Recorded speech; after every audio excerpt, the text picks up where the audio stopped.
ସାଙ୍ଗମାନେ ନମସ୍କାର। ମୁଁ ଲିପି ଆପଣମାନଙ୍କୁ ସ୍ୱାଗତ କରୁଛି ଆଜିର ଗୋଟିଏ ନୂଆ ଭିଡ଼ିଓକୁ।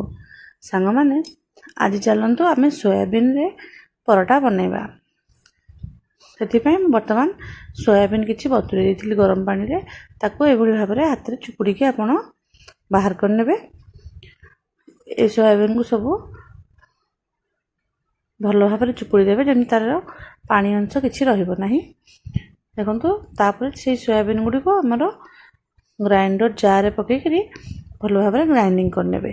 ପୁରା ପେଷ୍ଟ ବନେଇବେ ନାହିଁ, ତାକୁ ଖଦଖଦଡ଼ିଆ ହେଇକିରି ଯେମିତି ଆପଣଙ୍କର ଟିକି ବନେଇବା ପାଇଁ କିମ୍ବା କବାବ ବନେଇବା ପାଇଁ କରନ୍ତି ସେମିତି ଦେଖନ୍ତୁ ଏଭଳି ଭାବରେ ଆପଣ ତାକୁ କରିନେବେ।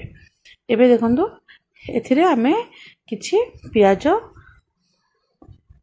ଆଉ ଲଙ୍କା ଅଦା ରସୁଣ ଆଡ଼ କରିବା। ସେଥିପାଇଁ ମୁଁ ଚପରଟି ନେଇଛି, ଏଥିରେ 2ଟି ବଡ଼ ବଡ଼ ପିଆଜ କାଟିକି ରଖି ନେଉଛି। ପିଆଜ ସହିତ ମୁଁ କିଛି ରସୁଣ ଆଉ ଖଣ୍ଡେ ଅଦା, ଗୋଟେ ବୁଦା ରସୁଣଟି ମୁଁ ଚୋପା ଛଡ଼େଇକି ପକାଇ ନେଇଛି, ଆଉ ଖଣ୍ଡେ ଅଦା ଦେଖନ୍ତୁ, ତା ସହିତ 2-3ଟି ଲଙ୍କା ପକାଇଛି, କଞ୍ଚା ଲଙ୍କା 2ଟା ଖଣ୍ଡେ। ଆପଣମାନେ ଯଦି ଆଉ ବେଶୀ ରାଗ ଖାଇବାକୁ ପସନ୍ଦ କରନ୍ତି ତାହେଲେ କମ୍ ବେଶୀ କରିପାରିବେ।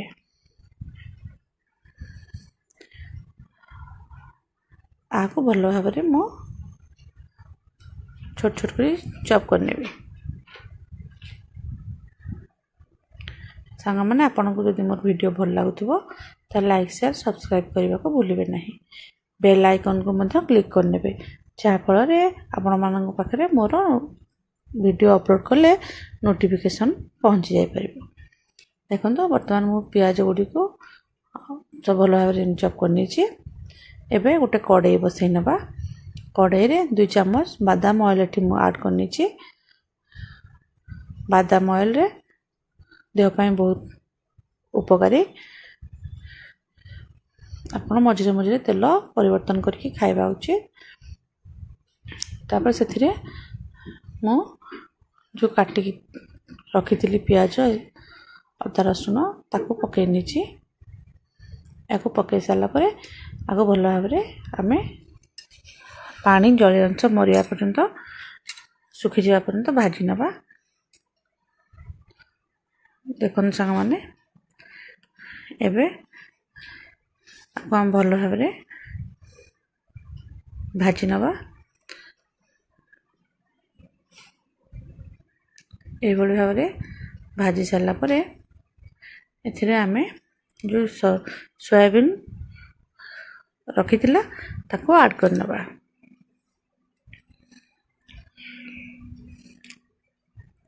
ସୋୟାବିନ ଆଡ଼୍ କରିକି ତାକୁ ଆମେ 5-10 ମିନିଟ୍ ଖଣ୍ଡେ ଭଲ ଭାବରେ ଭାଜି ନେବା।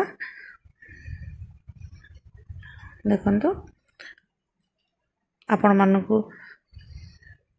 ଯଦି ମୋର ଭିଡ଼ିଓ ଭଲ ଲାଗୁଛି ତାହେଲେ କମେଣ୍ଟ କରିକି ମଧ୍ୟ ଜଣାଇବେ। ଆପଣମାନଙ୍କୁ କମେଣ୍ଟ କରି ଜଣାଇଲେ ମୋତେ ନୂଆ ନୂଆ ଭିଡ଼ିଓ କରିବାକୁ ଇଚ୍ଛା ହେଇଥାଏ। ଦେଖନ୍ତୁ ଏହିସବୁ ସୋୟାବିନକୁ ମୁଁ ବର୍ତ୍ତମାନ ଆଡ଼୍ କରିନେଉଛି। ଆପଣ ଖାଲି ଏଇଟାକୁ, ମୁଁ ଆଜି ଯେଉଁ ପରଟା ବନେଇବି, ଆପଣ ଏଇ ଷ୍ଟଫିଙ୍ଗକୁ ଟିକି କିମ୍ବା କବାବ ବନେଇ ବି ପାରିବେ। ଏଥିରେ ଆପଣ କିଛି ଚାଉଳ ଗୁଣ୍ଡ କି ଆମର ଆରାରୁଟ୍ ପାଉଡ଼ର କି ମଇଦା ଆଡ଼୍ କରିକି ଭଲ ଭାବରେ ମିଶାଇକି ଆପଣ ଟିକି ବନେଇ ପାରିବେ। ତାକୁ ଟମାଟୋ ସସ୍ କିମ୍ବା ଚଟଣି ସହିତ ଖାଇପାରିବେ। ଦେଖନ୍ତୁ ବର୍ତ୍ତମାନ ଆକୁ ଆମେ ଭଲ ଭାବରେ ମିଶାଇ ନେବା ଆଉ 10 ମିନିଟ୍ ଖଣ୍ଡେ ଏଭଳି ଭାବରେ ଭାଜି ନେବା। 10 ମିନିଟ୍ ପରେ ଆପଣଙ୍କର ରେଡ଼ି ହେଇଯିବ। ଏବେ ଆମେ ଆଗରୁ ଯେହେତୁ ଲୁଣ ଆଡ଼୍ କରିନେ, ଏବେ ସ୍ୱାଦ ଅନୁସାରେ ଆମେ ଲୁଣ ଏଥିରେ ପକାଇ ନେବା। ମୁଁ ଏଠି ଆଉ କୌଣସି ଲଙ୍କା ଗୁଣ୍ଡ ପକାଉ ନାହିଁ, କାହିଁକିନା କଞ୍ଚା ଲଙ୍କା ଯେହେତୁ ପଡ଼ିଛି ଛୁଆମାନେ ଖାଇବେ। ଆପଣମାନଙ୍କୁ ଯଦି ବେଶୀ ତୀଖା ଖାଇବାକୁ ପସନ୍ଦ ଆପଣ ଏଠି ଆଉ କଞ୍ଚା ଲଙ୍କା ହେଉ କିମ୍ବା ଚିଲି ଫ୍ଲେକ୍ସ ହେଉ କିମ୍ବା ଲଙ୍କା ଗୁଣ୍ଡ ଆଡ଼୍ କରିପାରିବେ। ଏବେ ଏଥିରେ ମୁଁ ପସନ୍ଦ ମୁତାବକ ମସଲା ଗୁଣ୍ଡ ଆଡ଼୍ କରିନେବି। ଆପଣଙ୍କୁ ଯେଉଁ ମସଲା ଖାଇବାକୁ ବେଶୀ ଭଲ ଲାଗେ ଆପଣ ସେଇ ମସଲା ଏଥିରେ ଆଡ଼୍ କରିଦେବେ।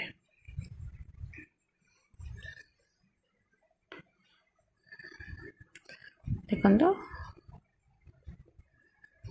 ଏଇଭଳି ଭାବରେ ଭଲ ଭାବରେ ମଝିରେ ମଝିରେ ଯେହେତୁ ସୋୟାବିନଟା ଆମର ଭଲ ଭାବରେ ଗ୍ରାଇଣ୍ଡିଙ୍ଗ କରିଦେଇଛେ ସେଥିଲାଗି କଡ଼େଇରେ ଲାଗିଯାଉଛି। ଆଉ ମୁଁ ବହୁତ କମ୍ ତେଲ ଏଠି ବ୍ୟବହାର କରିଛି। ଆପଣ ଗ୍ୟାସ୍ର ଫ୍ଲେମ୍କୁ ସ୍ଲୋ ରଖିବେ, ଯାହାଫଳରେ ଆପଣଙ୍କର ଭଲ ଭାବରେ ଭାଜି ହେଇଯିବ। ଦେଖନ୍ତୁ ସାଙ୍ଗମାନେ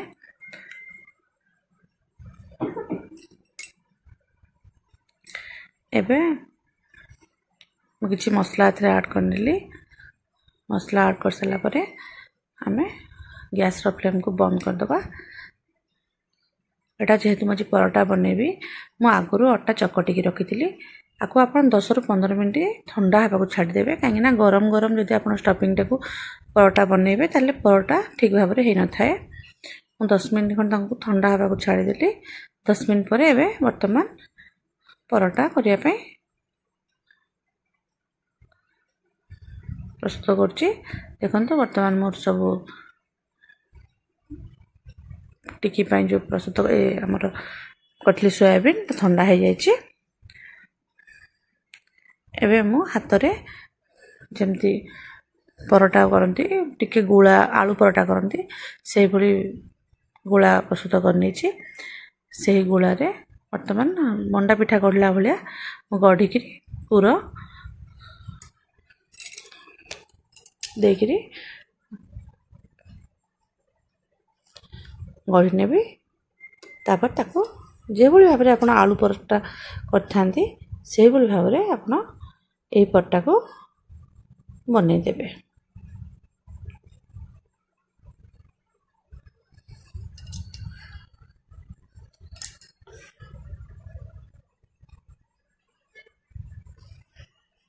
ଦେଖନ୍ତୁ ସାଙ୍ଗମାନେ ବର୍ତ୍ତମାନ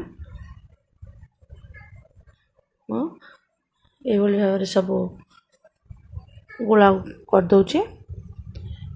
ଅଟାର ଗୁଳା ନେଇକରି ଏଥିରେ ପୁର ଦେଇଦେଉଛି।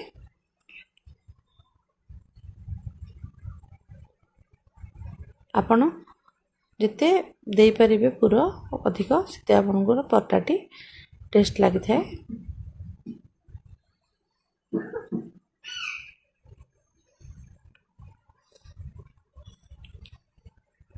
ଥରେ ନିହାତି ଘରେ ପ୍ରସ୍ତୁତ କରି ଖାଆନ୍ତୁ।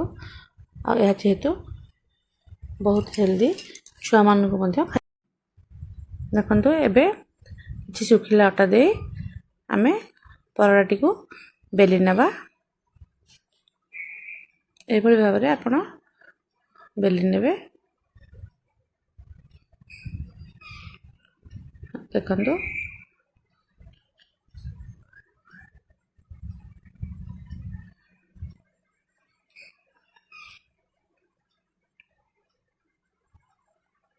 ଭଲ ଭାବରେ ବେଲି ସାରିଲା ପରେ ତାୱା ସେପଟେ ବସାଇ ଦେଇଛି। ମୁଁ ତାୱା ଗରମ ହେଇଗଲାଣି। ତାୱାରେ ପକାଇକିରି ଆମେ ପରଟା ସେକି ନେବା।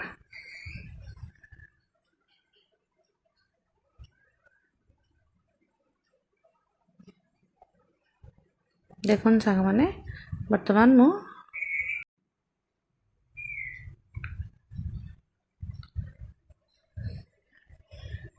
ଦୁଇ ପଟକୁ ଭଲ ଭାବରେ ଏଭଳି ସେକି ନେବି।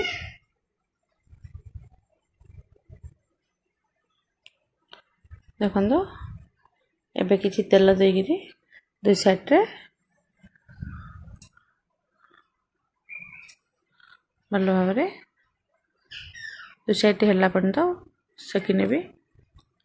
ଏହାକୁ ଆପଣ ଟମାଟୋ ଚଟଣି ସହିତ କିମ୍ବା ଟମାଟୋ ସସ୍ ସହିତ କିମ୍ବା କୌଣସି ଆଚାର ସହିତ ଆପଣ ଖାଇପାରିବେ। ଏହିଭଳି ଭାବରେ ମୁଁ ସବୁ ପରଟାକୁ କରିନେବି। ମୁଁ ଆକୁ ପିଜା କଟରରେ ମଝିରୁ ଭଲ ଭାବରେ କାଟି ନେଉଛି। ଦେଖନ୍ତୁ ସାଙ୍ଗମାନେ ଏବେ ଆମର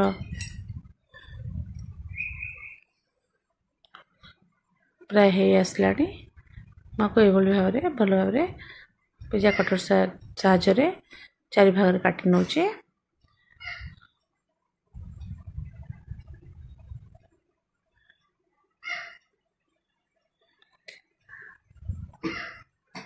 आपन को जहाँ पसंद टमाटो चटनी हो कि टमाटो सॉस हो आपण ता सहित एटा ए पटा को खाई परिबे। निहाती निजे घर प्रस्तुत करंतु आउ एंजॉय। वीडियोटी संपूर्ण भाव देखि धन्यवाद सांग माने नमस्कार।